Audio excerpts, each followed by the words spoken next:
Olá pessoal, tudo bem? Meu nome é Eduardo Paixão, sou professor de História. No História com Paixão de hoje, nós vamos falar de uma das civilizações mais importantes da história, a Grécia Antiga. Vem com a gente!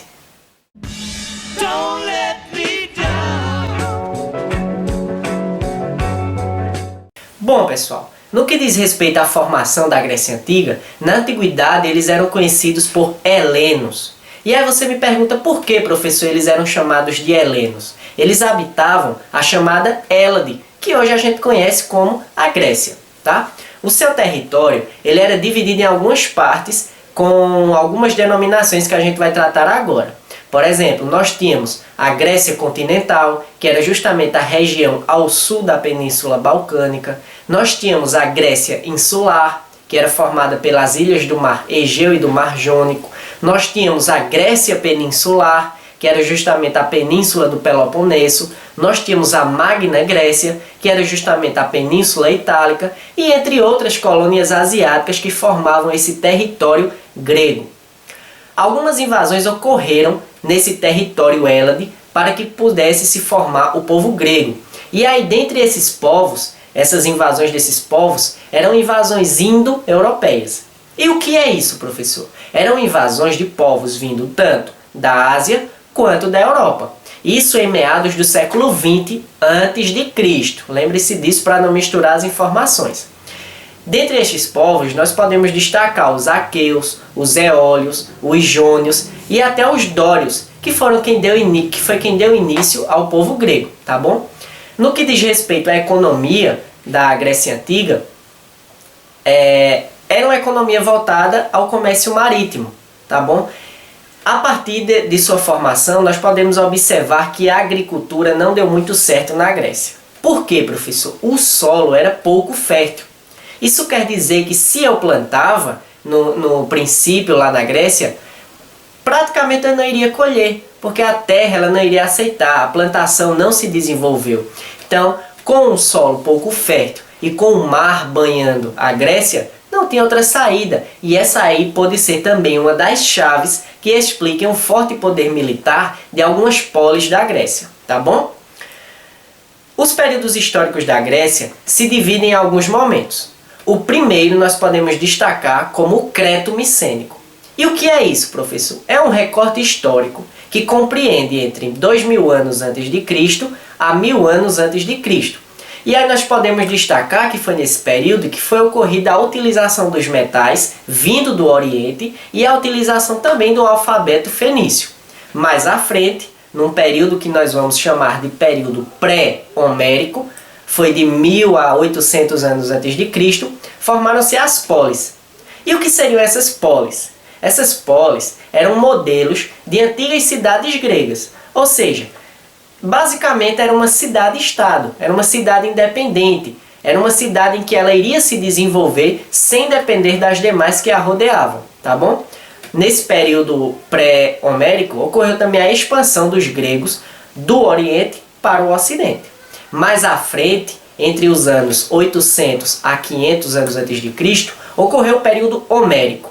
Então, se antes a gente tinha o período pré-homérico, agora temos o período homérico. Nesse período, ocorreu o início da democracia em Atenas. Foi quando ocorreu o início também da cunhagem de moedas, ou seja, o simbolismo das moedas começava a se desenvolver, assim como o comércio também, tá bom? Mais à frente, no ano 500 a 323 a.C., nós temos justamente o desenvolvimento da filosofia. Eu creio que esse é um aspecto que a gente liga rapidamente à Grécia. Quando vamos falar de Grécia Antiga, automaticamente a gente já pensa na filosofia. Mas lembremos que esse tópico não é apenas único na Grécia Antiga. Existiram também outros tópicos importantes. Nós temos mais à frente o período helenístico. E esse período helenístico é justamente o que compreende de 323 a 200 anos antes de Cristo. É quando ocorre o domínio macedônio sobre a Grécia Antiga. É onde outros povos já vão estar de olho naquela terra, naquele território, e vão começar a tentar dominar, e alguns efetivam seu poder. No que diz respeito à organização social e política da Grécia Antiga, no princípio a sua formação era chamada de gênos. E o que é isso, professor? Eu já vi isso num livro didático do sexto, mas eu não compreendo. É simples. Os gêneros são comunidades formadas por um grande grupo familiar. Eles são descendentes de um antepassado comum, tá bem, gente? Ou seja, um determinado grupo iria herdar umas terras e trabalhar de forma coletiva. Lá havia um chefe em que ele iria exercer várias funções. Nós podemos destacar suas funções militares, suas funções jurídicas, suas funções administrativas e até mesmo religiosas. Com o passar do tempo, esses gêneros, que eram essa forma de administração, essa formação social política, ela acabou entrando em crise. E aí você perguntou qual foi o motivo, professor? O motivo foi que estava acontecendo um crescimento demográfico, muitas pessoas nascendo, dando origem a novas cidades e a partir daí surgiram as cidades-estados, as famosas polis, isso entre o século 8 e século 7 a.C. Por volta do século 7 a.C., mais ou menos, a aristocracia começou a se organizar. Mais um nome complicado, professor, eu não sei o que é aristocracia. A aristocracia é justamente latifundiários, basicamente. Ou seja, grandes proprietários de terras daquele período. Eram pessoas que hoje nós poderíamos chamar eles de elites. Então os aristocratas começaram a se organizar e quando se organizaram formaram uma oligarquia. Mais um nome difícil, professor. Agora eu sei o que é aristocracia, mas não sei o que é oligarquia. Oligarquia, minha gente, é um poder, é um governo onde o poder vai ser liberado para poucos. Basicamente é governo para poucos. E se a elite daquele período queria dominar, eles iriam dominar a partir de quê? De uma oligarquia, tá certo? Então essa aristocracia se organizou, desenvolvendo essa oligarquia. Mas não pense que a Grécia Antiga foi dominada apenas por esse modo de governo chamado oligarquia. Várias formas de governo ocorreram na Grécia Antiga. Nós temos, por exemplo, a tirania, ocorrida em Atenas. Agora nós vamos ver uma das características mais importantes, da Grécia Antiga. É a famosa Acrópole. Observe agora a imagem. Observe essa pintura de óleo sobre tela de Leon von Cleves, intitulada de Reconstituição da Acrópole e do Areópago, e nós vamos destacar algumas informações importantes. Observe lá atrás a estátua da deusa Atena, posicionada em frente ao Erecteion, templo em homenagem a Erecteu, rei herói mitológico da cidade. Vocês têm mais ao lado direito o famoso Partenon. E o que é isso, professor? Era um templo dedicado à deusa Atena, que era protetora da cidade.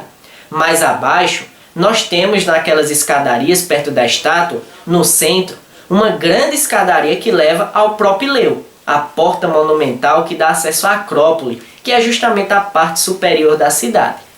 E mais abaixo, nós temos a famosa Ágora, onde as pessoas se reuniam para discutir os assuntos relacionados aos interesses da polis, que era a cidade. E aí você me pergunta, professor, qual a importância de uma acrópole? Por que ela se organizava dessa forma? A acrópole, minha gente, era o local mais alto das antigas cidades gregas que serviam de cidadela e onde muitas vezes se erguiam templos e palácios. Voltando aqui, se prestarmos atenção muito bem na Ágora, nós vamos ver que nós herdamos uma característica importante. Será que houve alguma influência grega aí? O que seria que se aproxima dessa Ágora nos dias atuais? Justamente as famosas praças públicas. Ou seja, as pessoas se reuniam e iriam discutir os assuntos que rodeavam a cidade, que faziam parte daquela cidade. E hoje, contemporaneamente, nós percebemos as grandes influências gregas, também no modo de pensar a partir da filosofia. Sabemos também da importância da mitologia grega, onde justamente as pessoas vão associar alguns mitos e fazer com que aqui no Brasil receba também influência no folclore brasileiro. Antes de terminarmos o conteúdo sobre Grécia Antiga, vamos responder uma questão de vestibular? Observe essa questão da Universidade Estadual do Mato Grosso do Sul. Ela diz da seguinte forma: a cultura grega contribuiu diretamente na inauguração de várias manifestações artísticas, filosóficas e científicas. Também marcou a origem da mitologia, que buscava explicação para as principais questões da existência humana, da natureza e da sociedade. Sobre a história política da Grécia na Antiguidade Clássica, pode-se dizer que esta se caracterizou, Letra A, pela alternativa de dinastia hegemônica. Letra B, por uma federação estável que era regida de forma ditatorial.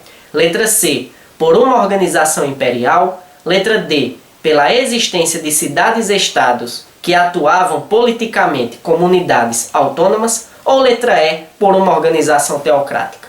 Vamos lá? Vou dar 5 segundinhos a vocês.